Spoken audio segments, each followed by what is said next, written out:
Live tonight for the Hawkeye State of Iowa, iRacing's NASCAR Race Night returns for iRacing Class B Series racing from Newton, Iowa. Race coverage coming to you next right here on Race Spot TV and iRacing Live.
The 2016 iRacing World Championship Grand Prix Series is all about change. New teams, new drivers, new tracks, even a new logo. And oh yeah, there's a brand new car. After 5 years of competition, we say goodbye to the Williams FW31 and we say hello to the McLaren MP430. But this isn't just a brand new car, it's a whole new ballgame. And with it, we bring new excitement, new strategies, new technology. For example, energy recovery and drag reduction systems. There's a new way of thinking about racing, and for all the drivers participating, it's back to the drawing board, wiping the slate clean in the ever-consuming pursuit of perfection. One little slip-up, one wrong move on track, one poor strategy call, and it's over. That's the difference between coming up short and becoming champion and being $10,000 richer to boot. So yeah, change is in the air, but we're going to start getting answers on the 27th of February as the 7th year of iRacing World Championship competition kicks off. And you won't miss a thing, with every single race live on iRacing Live, coverage brought to you by RaceSpot TV. So join us fortnightly from 1:30 p.m. GMT.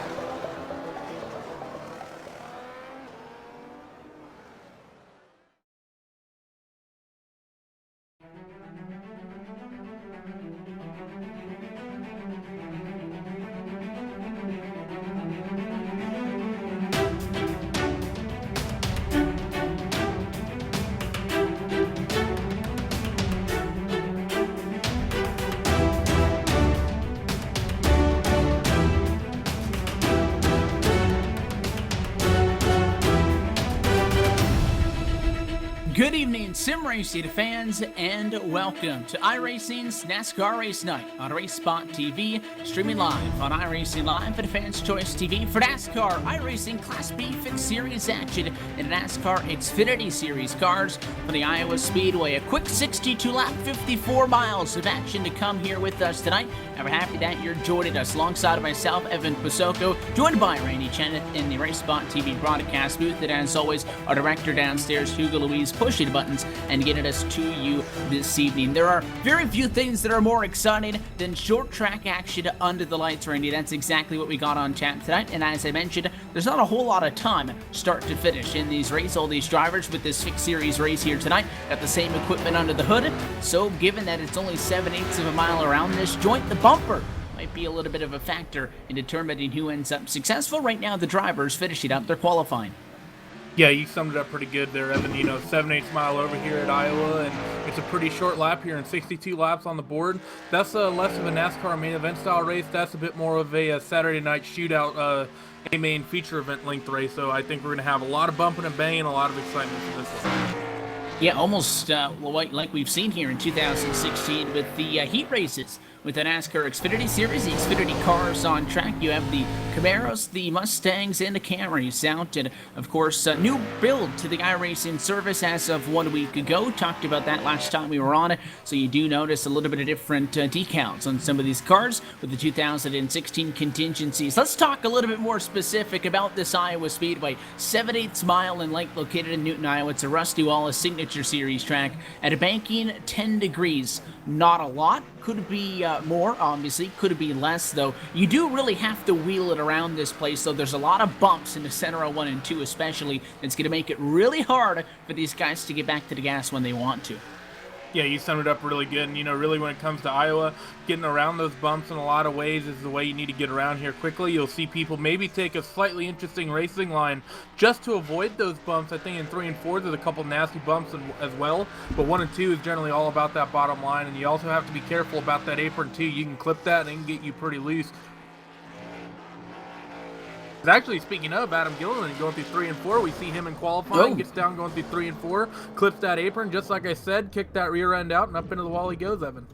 Yeah, and this is towards the end. They had a 5-minute qualifying session, 2 laps around. That clock is going to expire before Gilliland is able to complete a lap. Just 8 drivers take a time in qualifying, and this happened just before I was about to say, given all of the things that we've talked about, track position tonight could be huge. Well, that's not good for him because he'll have to start on a provisional.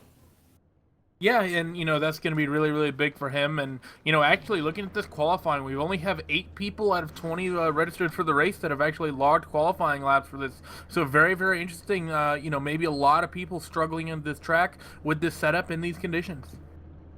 Let's take a look at how they're going to line up for tonight's 62 laps of contest on Race Spot TV and take a look at your iRacing starting grid. No surprise here, it's Ryan Luza who's going to qualify on the pole position, a 22.850. Going to give him the prime position, and Logan Clampitt going to join him on the outside of row number 1 and 2nd. Joey Israelson qualifying 3rd. Alex Bergeron in the number 4 spot. The big names continue back through P number 5. Brandon Creighton rounds out your top 5 qualifiers. Ronnie Norman is going to be rolling off in P number 6. Patrick Mallett rolling off in P number 7, and Richard Beasley in P number 8. And that's, really the last year qualifiers, like I said, 9th and 10th, we're going to have Jimmy Mullis and Zach Novak.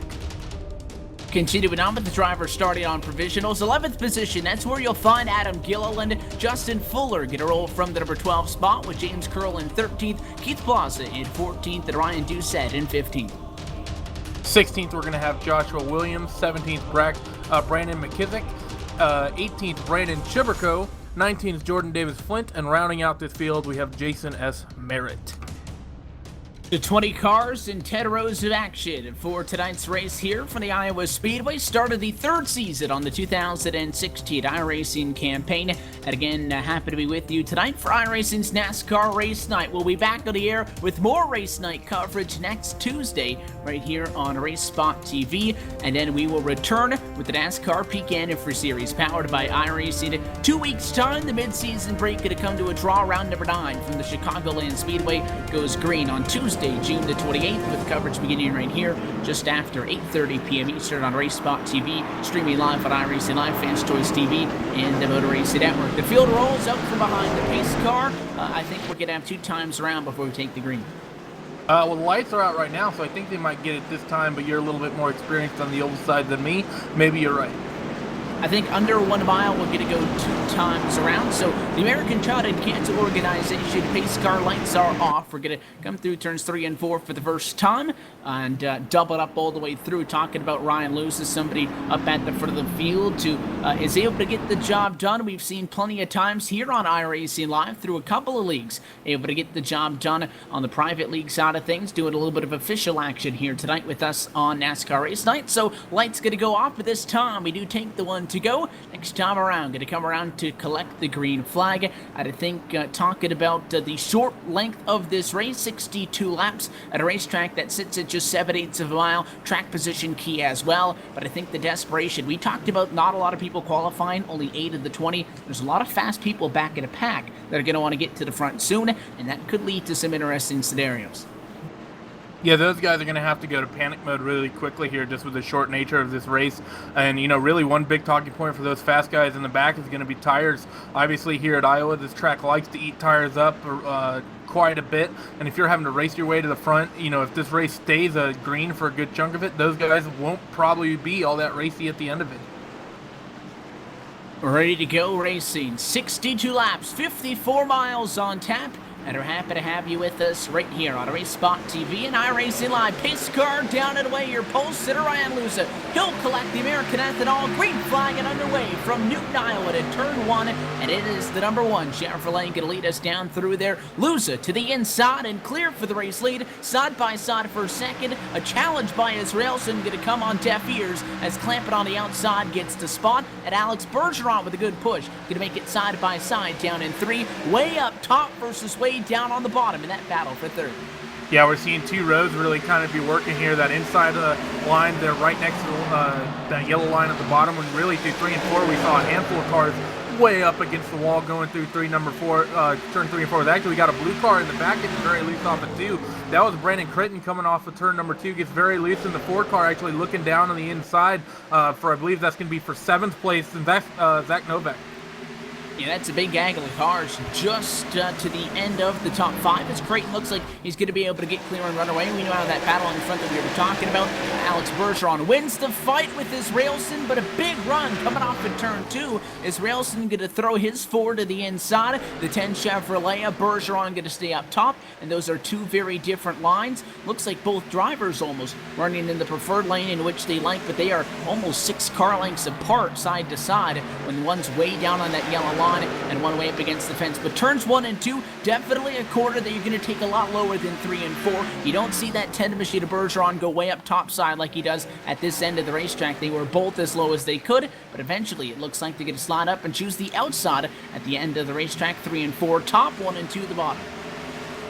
Yeah, we're really seeing that top side of the track, through 3 and 4, really be the preferred line here in these early and opening laps. Everyone, even Ryan Luza and Logan Clampett, watching them go through 3 and 4 this time. They basically keep it above that white line all the way around. Ryan Luza actually is running it a little bit lower than anyone else. Actually, right now we got some huge racing coming on between the 15, the 4, and the 3. Yeah, this is just behind. We talked about Creighton a couple of laps ago. He was cleared out of the 16 of Ronnie Norman got clear. Tap from behind. Beasley sideways in the corner. He'll save it and spin down to the apron. Caution flag will fly, though, at lap number 6. As he went for a ride in the corner, Beasley was able to hang on, but the problems happened in front of him, actually, with the number 17 Chevrolet, where the caution flag comes from. Brandon McKissick went to the bottom to avoid the 15. The caution flag came out, but then the 17 spun it out down there on the apron. 2 cars go around. I don't think anybody's really going to get any damage. First caution of the night, you take a second look. Yeah, Richard Beasley going into turn number 1 there. There's a car in front of him. I'm not sure who it was just yet, but he just, Richard just sort of very slightly misjudged the braking point, got into the back of that car in front of him, just gave him a light tap, and when he was just trying to get the car slowed down, he picked up all the weight off that rear end, and that car just got really loose and spun around on him. But good driving by pretty much everyone, to avoid no damage there. That just brings out a yellow. No one's race is ended. Yeah, and we're just talking about just really going to get an opportunity to break that down, but it all broke out. But we did talk about Creighton being in this fight. He got clear, and the car that that 15 got into in front of him was Ronnie Norman. Norman had just gotten clear as well, and maybe took it a little easy to turn 1, but the 15 drove it in a little bit too hard, hit him. 16 did a good job of not getting out of shape. Behind him, it was the 15, though, that ended up getting squirrely. And for somebody spinning down the middle of the racetrack there, especially when everybody's down on the lower line, down in turns 1 and 2, trying to get across the bumps, and it's really easy for a car to push up the hill, exactly as we just saw. very fortunate that not only that accident limited to just 2 cars, but also the fact that really no damage going to be sustained by either cars involved, just a couple of light spins, and unfortunately the yellow flag will come out. So your race leaders under the caution flag came in and they took service. The number 1 first car in, he took 2 right side tires only. He is not going to win the battle out of pit road. Logan Clampett, when he came down pit side, the number 2 also took just right side tires, and he did beat the 1 Ryan Luza off of the pit lane. Meanwhile, in front of them, you have the 4 of Zach Novak and the 5 machine behind him of Adam Gilliland, who also came down pit road. However, none of those drivers, neither of those 2 noted, did not come into their stalls. They drove through, which could lead me to believe that when we come to take the one to go, they may come down for service at that point and drop to the back. We'll find out, but right now they run 1-2. Yeah, very interesting that these guys didn't stop, and it could mean that they think that they can hit a fuel number here, and if they fill up that they can make it to the end. Like, obviously, I mean, I'm not too sure what the fuel number is on these cars, but, you know, it's going to be really, really tight. It could also mean they may just decided it was the track position. Adam, obviously, we know, didn't get a qualifying time, neither did Zach Novak. They might just be deciding that they need the track position rather than the tires. So we'll find out this time, Bayek, and if you just stay out of the pits the whole time, you're not going to be able to pit at 1 to go. If you roll through, pit road is an option. They do not duck down, though, this time coming off of the corner, and we will see, depending on if the lights go off on a pace car. If we do take the 1 to go, and get set for the restart. 9 laps going to be behind us from Newton, Iowa. The lights on top of the American Childhood Cancer Organization Ford Mustang do go out. So Zach Novak and Adam Gilliland, no fresh tires, going to go to P1 and P2 after starting 10th and 11th, respectively. They're going to make up the front row. Logan Clampett went off of the pit lane, 2 tires to the inside of row number 2 and 3rd.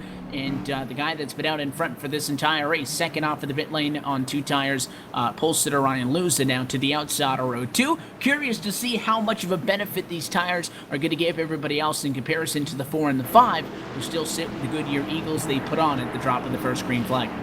Yeah, they only ran about 4 to 5 laps on that green flag cycle, so that leads me to believe the tires probably aren't too bad for these guys. But still, they're probably going to be a little bit off the pace. I wouldn't be surprised if you have Luza and Clampett behind these 2 guys in this front row, really being aggressive, trying to get by them quickly before the tires even out. The pace car going to duck down, and topside, Gilliland trying to guess when the full would go. He's got to bring it back down to speed, and Novak then gets on the gas and jumps in front.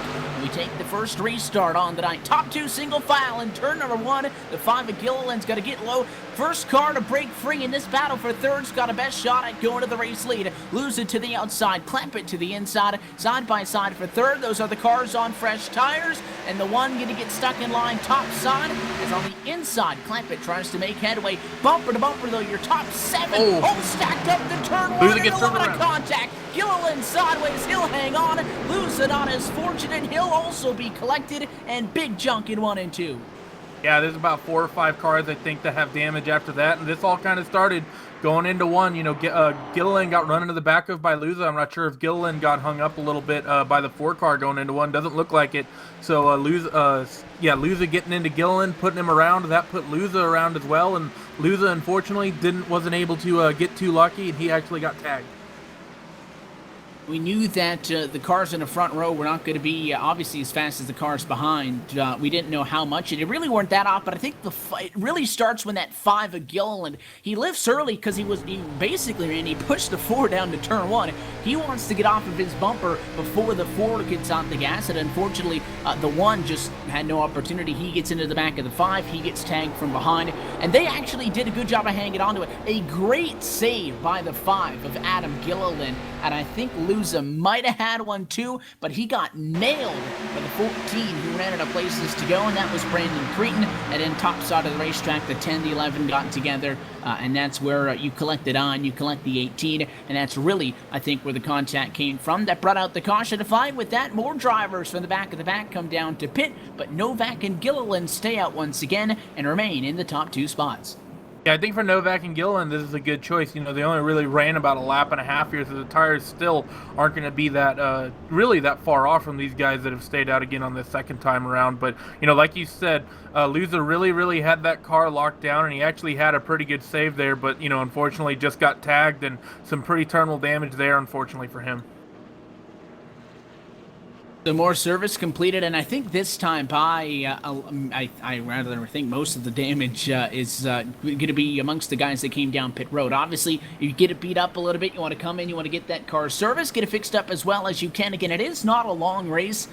These Xfinity cars, though, at a track like this where the speeds are significantly lower, it is not the most aerodynamically sensitive setup you could have between car and track, but these cars are very momentum-based. You need to be able to get back to the throttle off of the quarter and carry it down the straightaway. If you've got any sort of damage hurting you, especially a couple of guys who really got some pretty severe damage, you have to take looks at things like your toe getting knocked out or anything else. I noticed the heavy damage on pole sitter Ryan Luza. Engine damage has forced him now 2 laps down, and I think his night may very well be done as he sits stationary in his box for the second time around, attempting to get that car fixed up. So you don't want to run the rest of the night with damage. Those that have damage enough to take them out of competition, I think, for winning this race, going to try to get what they can fixed, get back out there, and get whatever points they can. They're going to have plenty of opportunities throughout the next couple of days to bring these B cars back out to Iowa, continue to try to earn points for the Season 3 Points Championship for the iRacing Class B Series. Not the way that a lot of them would have liked to start that campaign, especially being live here tonight on RaceSpot TV. They're going to get plenty more opportunities. Meanwhile, those drivers still in contention, still a long way from home. 15 laps in of the 62 on the evening, still very far away from the end of this race. As we work under the second caution flag, lights go out this time. Yeah, it'll be interesting to see what happens on this restart here. We've seen the leader be very, very aggressive kind of both times, go somewhat early. Obviously, we saw Gilliland on that first restart really try to jump in, just got it wrong and came very close to earning himself a jump start black flag. He got a little bit lucky on that point, but you know, that top side has really been dominant through 3 and 4. I think if Gilliland can hang it out there and leave it out there, he might be able to get a run on Zach Novak here on this restart, might be able to put himself up into the point. They double him up once again. The change is going to come back on row number 2. Clampett will remain in that number 3 position. But again, after being involved in the accident, pole sitter Ryan Luza now out of this race. Outside of row number 2, P4 now goes to Jimmy Mullins, who started 9th, up 5 spots. We'll see if he can take advantage of it. The pace car get it up, down, and away. Novak in control this time. He goes right away, and he'll catch Gilliland off guard. Green fly back in the air, and he is gone by 7 cars to turn 1, and it's almost like the restart behind him. Side by side, second, third, all the way through number 6 spot. They battle through turn number 2. Clampett with a small edge. Yeah, he's definitely got the nose going into turn number 3, but we've seen that top side be dominant all night through turn 3 and 4. And look, even on the old tires, Adam Gilliland gets an advantage, but Logan coming off the corner is actually got a wreck behind as an orange car is spinning around. I'm not sure who that is. 15, Richard Beasley again. Back turned around. Yeah, Beasley. Problems for his Ford Mustang down at the far end of the racetrack. Talking about how people choose to elect to run a different line from turns 1 and 2 to turns 3 and 4. The bumps may have a thing to do with that, but I think the biggest thing is you take a look at the replay now, you're going to come off of turn 2. It's a very tight exit, 3 and 4. It's a very wide exit, obviously, to the tri-oval, if you will. D-shaped front stretch here at the Iowa Speedway, if you want to be specific about it. So we've been talking about how people want the outside more so than the bottom. On the restart, though, Randy, people have been implementing the inside lane. For Beasley, though, just not enough grip down there because really that's not where you want to be running, and it doesn't work for him. And unfortunately, trying to catch that car, he snapped it back up the hill. Yeah, I mean, just a little bit of an overcorrection there, and definitely unfortunate for him. But like you said, well, and also something to talk about in terms of the bumps. You know, this is a fixed setup series, so you can't really make any adjustments to your car for this. You know, whereas in an open setup series, you might see that line be a little bit more valuable down through the bottom of 3 and 4, because obviously you can dial that car in, get the way that car drives over the bumps much more dialed in and to your liking. Here in this series, the setup may not like it, and you know, you may be essentially just stuck up there on the top. Interesting to note, we expected a lot of pit service to come into effect here tonight, and again, a lot of early caution flags play to that note as well. But once again, not a lot of pit action up at the front of the field. Big gain here for Logan Clampett is the 2. He did have a nose in front of Adam Gilliland as they came off of the final turn. The caution flag dropped just before they got back to the start-finish line. So he does get scored into number 2 spot. So instead of row 2, he'll move up to row number 1, P2, go to the outside of the front row. Gilliland now back side by side with Mullins. Fuller just behind to round out your top 5. Novak's biggest advantage here is to obviously be the control car on iRacing. You have from when the pace car ducks down to pit road to the exit of the restart box, as opposed to the start to exit of the restart box rather. It gives him a lot wider variety to choose what he wants to do. We saw that on the second to last restart when Gilliland tried to anticipate that jump, got on the gas right away, had the check up, and then the 4 went. Second time around, the 4 went right away. So we'll see if Novak can play any games, but if Clampett gets clear, I have to think that the tires are going to be in his favor, and he should be able to challenge for the point. Really, Novak's only real hope right now to maintain this lead for any amount of time is that is that restart and how he's able to control it. I think he needs to, figure something out that'll catch Clampett off guard. Obviously, this last time, Novak went very, very early, and he had a sizable gap to the cars behind until that was, unfortunately for him, erased by this early wreck and restart again. But he needs to get going quickly, and he needs to get himself to that high side for turn number 3 and 4, because I feel like if Logan can get himself up on that high line, he's just going to drive around the 4, and there's going to be nothing he can really do about it. Lights on a pace car stay on at least one more time around the Iowa Speedway till we can come and collect the green flag once again. Again, 20 cars started this race, and it is now official. Ryan Luza, his night is done. He's taken that car behind the wall. He will go from the front of the field starting in P1. He's going to come home in P20 when it's all said and done. Other than that, the other 19 cars on track are still scored on the lead lap. Again, mentioned that many names who have been involved in accidents. Brandon Creighton, a good example, who is at the back of the pack. Brandon Chaburko also at the back of the pack, just coming in for more service. Their nights are going to be a lot of stopping and starting, trying to get those cars fixed up. But there are still plenty of cars out on the racetrack at a spot to win this race. Zach Novak, Adam Gilliland, we mentioned their strategy call earlier. They both started outside the top 9, now run inside of the top 3. Your biggest mover, though, to this point, somebody we haven't really talked about that much, the 17 Chevrolet, Brandon McKissick is up 10 back in 7th. Yeah, some good runs from guys getting themselves up to the front. A lot of these non-qualifiers got themselves out front and, have themselves running strong. Some of that's due to the pit strategy, of course, but still, to get themselves out front is a huge advantage. But this restart, Evan, I think this is going to be a huge, if this goes green for a while, I think we might see Zach and Gilliland be in a really, really bad spot here for the remainder of this race, because I think Logan here is going to get himself out to a lead early, and he's probably just going to run away from those two on these older tires. We await the restart. Going to be 22 laps behind us, and this time around going to be 40 laps to go from the Iowa Speedway. Zach Novak looking to take advantage of the clean air and continue to add to his total right now. He does have the most laps led after the strategy call put him up in front. Logan Clampett, though, wants his crack at leading. He'll be to the outside of the front row. They come off of the final turn, side by side, coming to the green flag, back and away from Iowa, at a good jump by Gilliland to once again make it side by side for second on back. Really tighten the turn on. Novak did exactly what he did. He got himself a huge jump on that restart, and you see Logan Clampett, even though he's on the not good line going through 1 and 2, able to fend off Adam Gilliland on those new tires. And now look, he's going to be on the fast lane through number 4, and just watch him just drive away, around that 5, down this front straightaway and into 1 and 2. Adam Gilliland just falling back. To the outside, going to get clear. The 3 really encouraging the 2 to get up on a wheel. And finally, Clampett going to get clear for P2. The 3 car of Mullins going to move into 3rd. And the 6 of Israelson takes over P4 behind. So now the 5 of Gilliland back to P5. And still not done yet, because the 17 and the 7 doing battle behind him. That's McKissick and Fuller want to become a part of the action as well. In front, Israelson going to look to the inside. Side by side for the number 3 spot in 1 and 2. 6 touches the apron, loses a lot of momentum, and Gilliland going to challenge high. And Gilliland's going to have the line he wants to have, and every single lap that these guys on these new tires run is going to take their advantage away just a little bit more. But you see from Israelson coming off of 4, he still gets the run on Adam. Adam's still struggling on those old tires into 1 and 2. I have to feel that Israelson's going to clear him. Israelson on the inside of the racetrack should be the place to be down in turns 1 and 2, but at 5 doing a good job of pinching, and in fact almost cleared at 3, and now getting the job done. That outside is so valuable in 3 and 4. Look at that. Not only does the 5 get clear on the old tires, but Justin Fuller also going to make a move. Now the crossover, McKissick going to take away the preferred lane down in 1 and 2. Israelson can't catch a break. He'll finally be able to find some clearance down the back straightaway.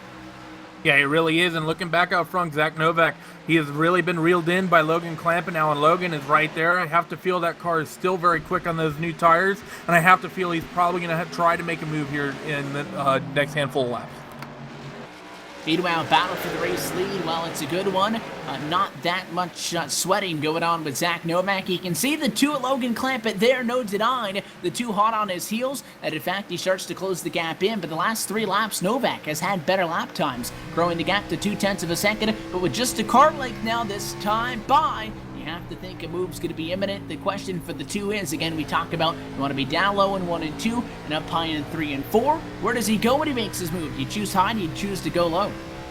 I think you have to choose low in turn number 1 and 2, because really you have to try to time it right, get yourself a pretty good run off of turn number 3 and 4. And I think right here, I think he's got this run. He's going to look to the inside of Zach Novak, I believe, or is he going to be patient? He's going to be patient, gets back in line as they go down into turn number 1 and 2. Although maybe, you know, he is on the new tires, he might be able to make that inside line work just enough through 3 and 4 that he can hold it into 1 and 2 and get himself the line there and then clear Zach Novak for that lead.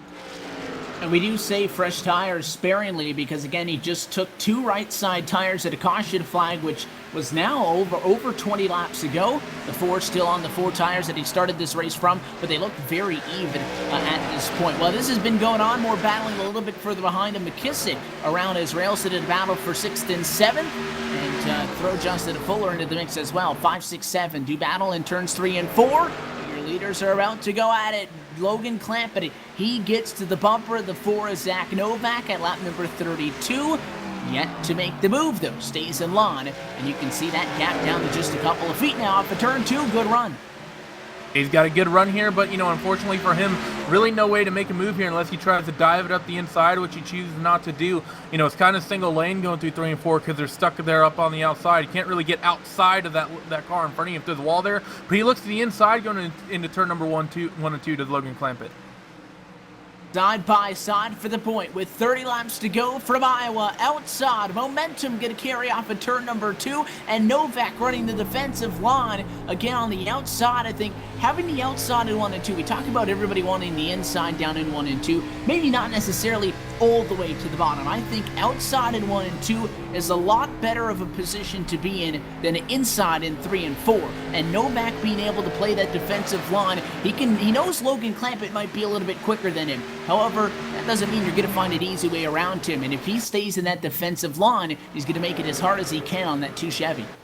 Yeah, you have it absolutely right. You know that outside line in 1 and 2, we've only really seen it work, you know, a little bit. And, you know, that bottom line, we haven't seen it work at all night. Even people on new tires being, you know, just dropping back if they get off that line there. They come off again, and Logan Clampett closing a little bit, but he's just not closing as much as he needs to be.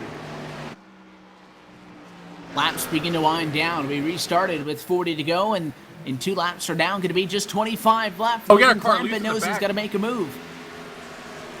I'm not sure who that was. That was Justin Fuller between turn number 3 and 4. Not sure what happened. Actually, just going into turn number 3, Justin Fuller got into the wall, and then the car behind of Brandon McKissick, he got into the back of him. Fuller got all sorts of loose, managed to save it. We stay green. He lost not only the position that he was fighting with, but he's now lost 4 spots since that point. And the 16 to Ronnie Norman for to make it a 6th position total. However, they remain side by side behind the battle for the race lead. An interesting point to talk about. You saw he brushed himself up against that fence down the back straightaway. A lot of the time you'll see that because the safer barrier jets out of the corner down to the, obviously you get into the turn, you got a concrete wall at a lot of these straightaways, and then when you get to the corner, you see the safer barrier jet out as Clampett going to go side by side again for the point. That's not happening here at Iowa though. This racetrack, the only one on the NASCAR circuit that was built with the safer barrier as the primary fence. So down the back, there is no concrete wall, and then the safer barrier, it is just safer all the way around this racetrack. So there was no wall jumping out. He just got a little bit too high and a little bit too friendly with it. Meanwhile, Zach Novak, he's perfectly fine with hanging out with the fence. He's way up against the wall, and once again uses the outside to carry momentum to stay in front. He did a fantastic job fending off Logan there, and Logan knows that his two-tire advantage is slowly going away here. Every single lap that clicks by, he evens out with Zach Novak. And in fact, because he took just 2 tires, he may even get worse over the course of this run. As right now, he actually does get a bit of a run going into turn number 1, but just not quite close enough. Not going to jump out of line just yet. Zach Novak driving absolutely flawlessly defensively. Continuing to battle P1 and 2. Couple of fights going on throughout the pack. Want to keep you updated on Ryan Doucette, Ronnie Doran. They're fighting for the number 8 spot. That's 4 seconds behind the race lead. A battle between Alex Bergeron and Jordas Davis Flint for the 12th position. That goes on 6 seconds behind the battle for the race lead. But really starting to run out of time in this race. Clampett drives it hard to turn 2. Gets to the back bumper of the 4 at Novak, but still can't find a way around, and he'll give him a shot down to turn 3. Starting to grow impatient and wants to get around for the point. Yeah, Zach Novak there, you saw that he scraped that, it's actually very similar to what Justin Fuller did.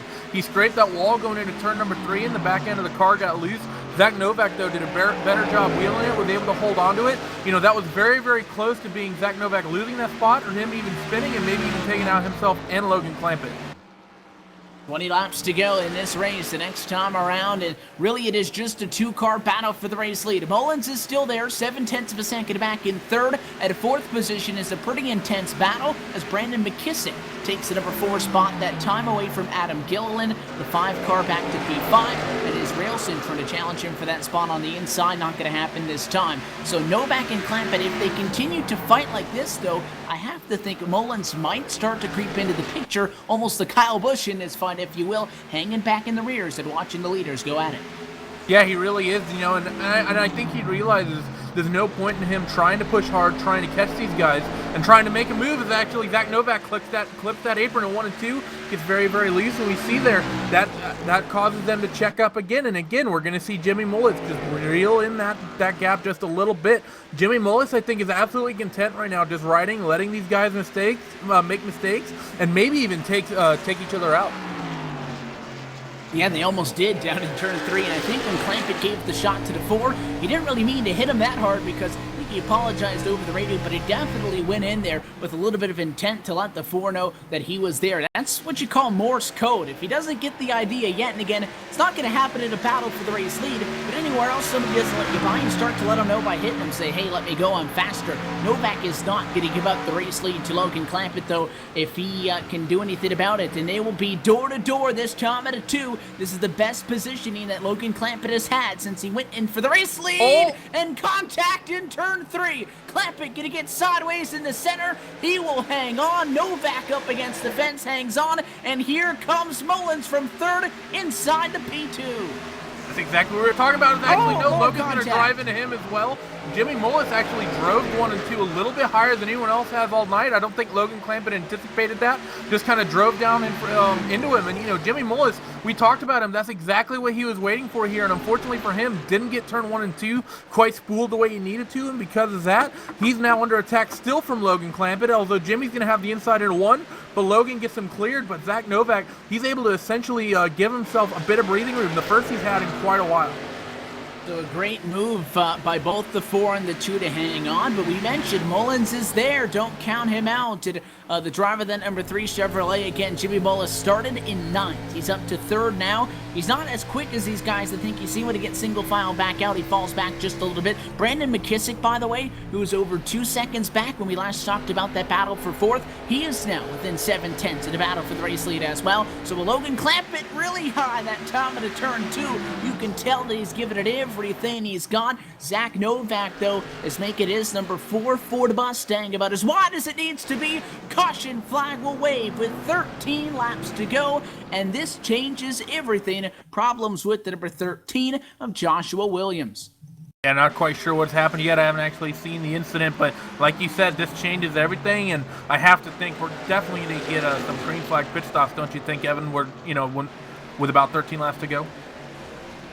I would expect fresh tires this time. Somebody might try 2. You take a look at the second look with that one. The 13 gets into the 5, hits them once, hits them twice, and eventually there was not much more that Richard Beasley could do. And he gets turned around by Joshua Williams at a battle for 13th position. So the caution flag is out. Your leaders headed down pit side this time. Novak, Clampett 1 and 2 and in. What do they decide with the tire strategy? I think for Zach Novak, you almost for sure have to take 4 tires here. And Logan Clampett, he's already taken 2 tires. I think he has to take 4 as well. If you're someone like Mullis or Bergeron or maybe one of these guys in the top 5, maybe you gamble for 2. But I think for our 2 front runners, I think 4 tires has to be the way you go. Novak, the first driver, and he'll take right side tires. That is number 4, Ford, and he's out and away. That's all he wants. Logan Clampett, who already has fresh right side tires on the night, he'll put the right side up, go with 2 as well, but he's going to lose tons of time off of the pit lane. Clampett going to come out P4. Novak, the lead car, followed by Mullis, followed by Gilliland, and then Logan Clampett. 2 tires, though, the name of the game for the top 4 cars off of the pit lane, but Logan Clampett back at a familiar position outside to row number 2, and Novak going to retain the race lead. In front of him, actually, Brandon McKissick in the number 17 Chevrolet does not come down for service. Neither does Alex Bergeron, so the 10 and the 17 stay out. First car out on tires is going to be Zach Novak. At time race leader is now scored in 3rd. And you got a driver in McKissick, who I think this is a good call for the 17. He was closing in quick on the leaders, and this may be his only opportunity to take a shot to win this race, to get out in front, try to run away with it. The 10 of Alex Bergeron, though, I'm not quite sure how well that number 10 Chevy's going to work. He's got some pretty severe damage, and he was running in 16th position on that last stint, so this could be very interesting on the restart, to say the least. Yeah, if you're Alex Bergeron, I don't think he's expecting to win this race here. I think he's expecting just to get himself maybe into the top 10, because obviously if he's running up, like you said, 16th, 17th at the time. If he can just stay out, maybe he can, hold on. We're only going to have about 10 laps to go here on this restart, probably more like 7 to 8. He might be able to hold on, get himself a solid top 10. That wouldn't have been possible if we had stayed green. If you're Brandon McKissick, though, yeah, he was very, very quick, but I think, just given how old his tires are on that car, it's going to be a bit of a miracle, I think, if he can hold off and get the win here. And not only is he trying to, I guess, put himself in the best spot possible, obviously, whether that means expecting to win, trying to win, or just trying to better his position, there is no question that Zach Novak is going to be a lot faster than the 10. The 17 might be a little bit quicker again, just based on where they were running track position-wise. But fresh tires, no doubt, for Novak, Mullis, Gilliland, and Clampett. Those 4 that I mentioned are actually going to end up lining up in 3rd, 4th, 5th, and 6th. They make up rows 2 and 3 with these 2 cars staying out. I think the guys back on row 2 might have a tough time getting around Bergeron, and you might see big junk as they try to fan out 3 and 4 wide, which is why I think McKissick might be in the best spot. Yeah, you're absolutely right. And if McKissick can hold off, if there is a bit of a big junk moment here, that would mean that we only have maybe 2 to 3. We would get another yellow, and we'd probably have about 2 to 3 to go if the race doesn't just end under yellow, which is definitely very possible. But other things to talk about, people like Israelson, who are in the back, who I'm pretty sure took 4 tires. They've been very, very fast.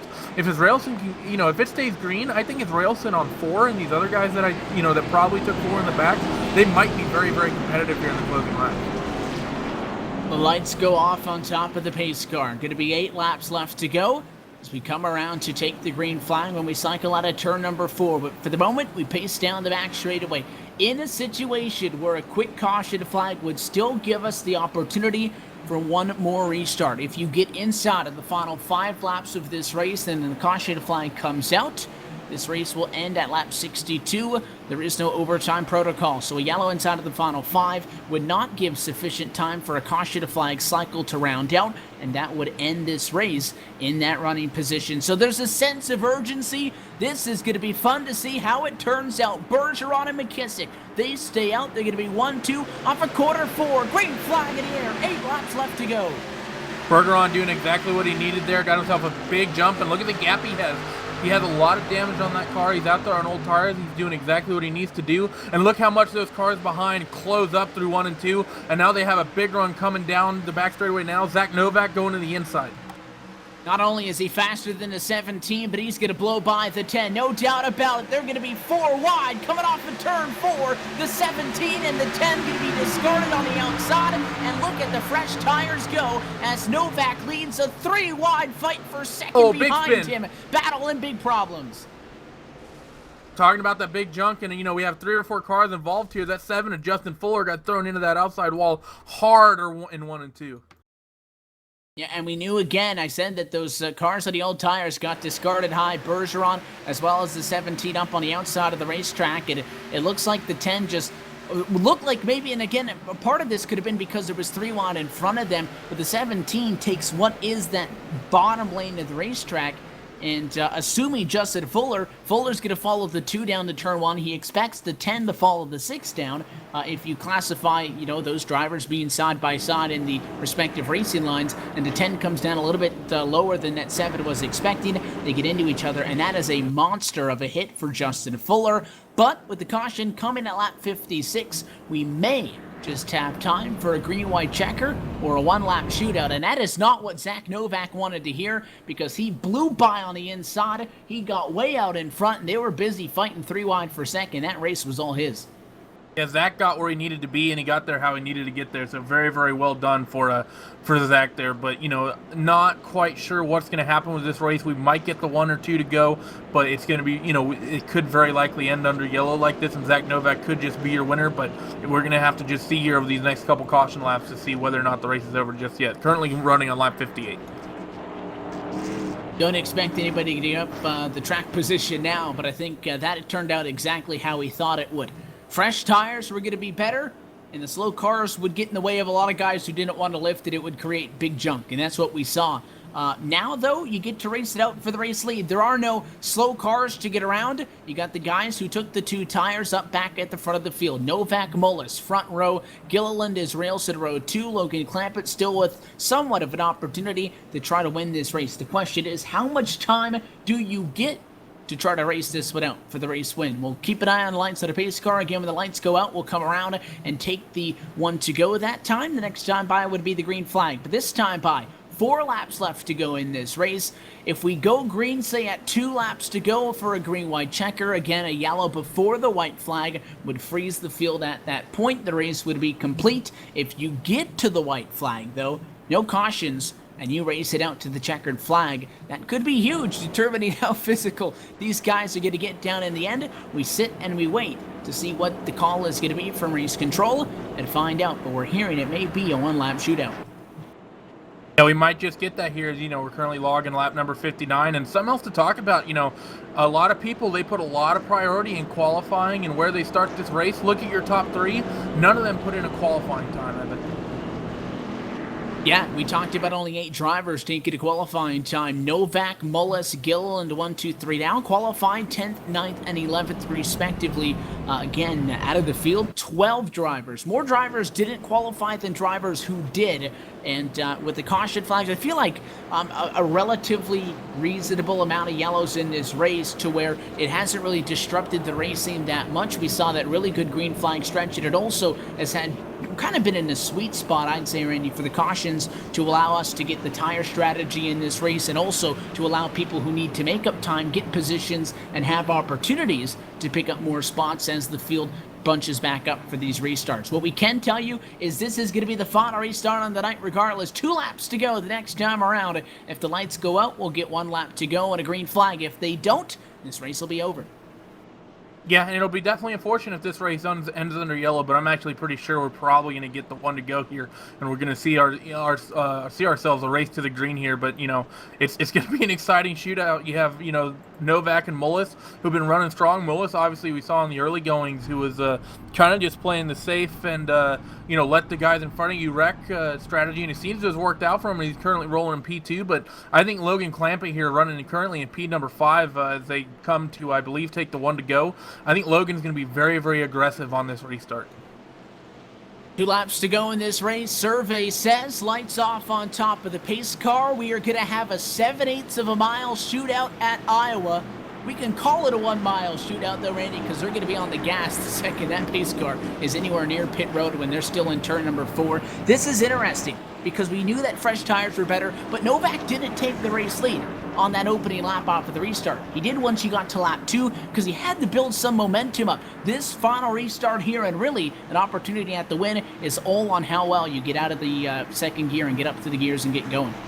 Yeah, it really is. And, actually, if I'm Zach Novak right here, I think my strategy coming to this restart isn't to go super early. I want to stack the guys up behind me, and I want them tripping over one another so they can't get to me because they have to race so hard around each other.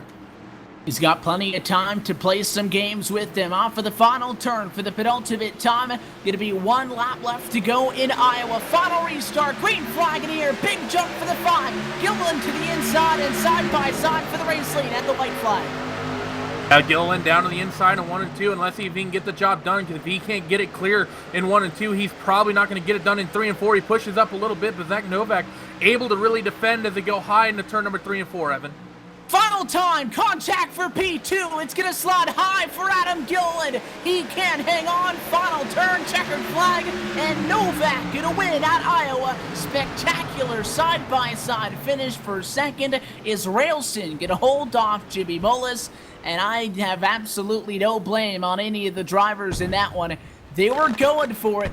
Adam Gilliland, I don't think, is happy with the 3, and he is not. He's going to come up, and they're going to exchange a little bit of a contact, just a little bit of a nudge post-race in this one. We knew that Gilliland was at a good position, but he didn't have the run off the corner. And the second that 3 went to the bottom, the 5 had no chance of winning this race, Randy, if he held the middle lane. So he went to the bottom, and fireworks fly on the white flag, and they fly after the checkered flag as well. What a finish. Yeah, I mean, that was, that's exactly what Adam Gilliland had to do. He really had no other choice. He basically just had to drive it down there to the inside, because you can't make the middle work. You can sort of make the inside work, and he just kind of had to hope that he was clear, and unfortunately for him, he wasn't. He got really loose and almost saved it, got up into the wall, and instead of coming home P3 or P4, he comes home in 10th.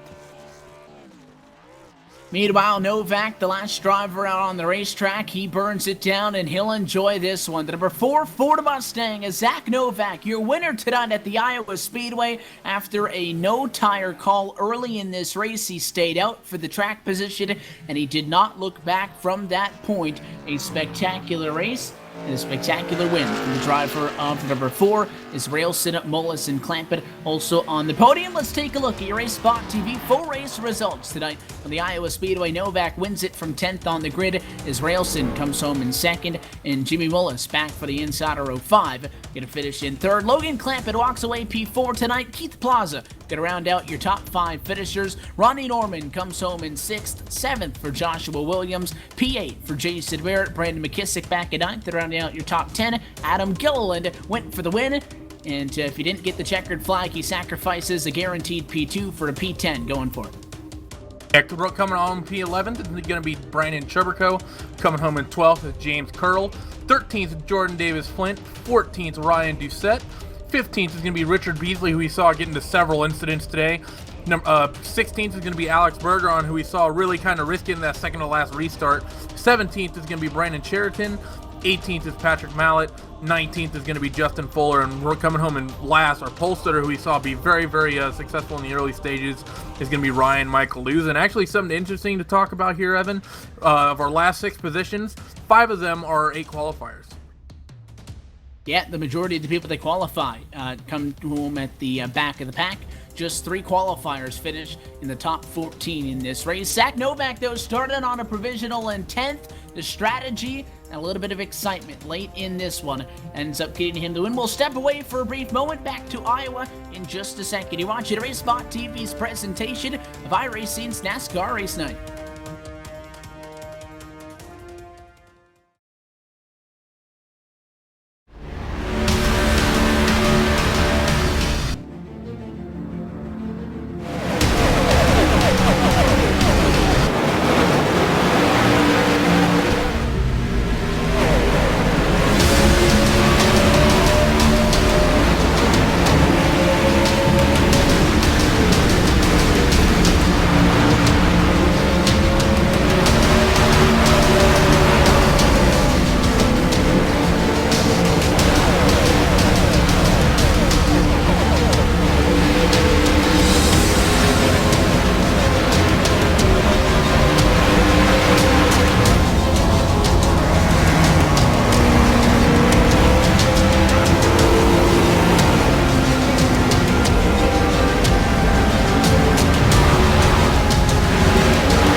Welcome back live to the Iowa Speedway as RaceSpot TV's continuing coverage of iRacing's NASCAR Race Night concludes tonight here for the Hawkeye State as iRacing Class B Series action comes to a close. Zach Novak wins a late race thriller with a one-lap shootout. He hangs on by 0.2 of a second to defeat Joey Israelson, Jimmy Mullis to come home with the victory here. And tonight, a lot of fast guys also have to settle for poor finishes. 5 top 10 starters come home in the back 6 positions in this one. Randy, it was quite an eventful race.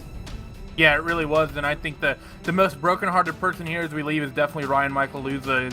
He ran very, very strong and led a substantial amount of that, the first 12 laps or so, and unfortunately for him, got loose, got taken out, and, he comes home dead last. It was a tough break for a lot of guys, but Zach Novak gets to enjoy this one as tonight's action draws to a close, and that does it here for us tonight from Iowa. Thank you again for tuning in to this presentation of RaceSpot TV, streaming live on iRacing Live. On behalf of our director, Hugo Louise, for Will Vincent, and everybody else at RaceSpot TV, and for the broadcast team tonight, for Andy Jenneth and myself, Evan Pusoko, we want to congratulate Zach Novak as the winner this evening for the Hawkeye State, and we hope to see you all next week on RaceSpot TV for more NASCAR Race Night action as we await the start of the second half of the NASCAR XFINITY Series powered by iRacing campaign. It's going to return right back here the week following the next on the 28th to RaceSpot TV. Next week's race, 2 weeks time for NASCAR XFINITY Series coverage, and every race going to be found right here only on RaceSpot TV and iRacing Live. Until then, we wish you a good night.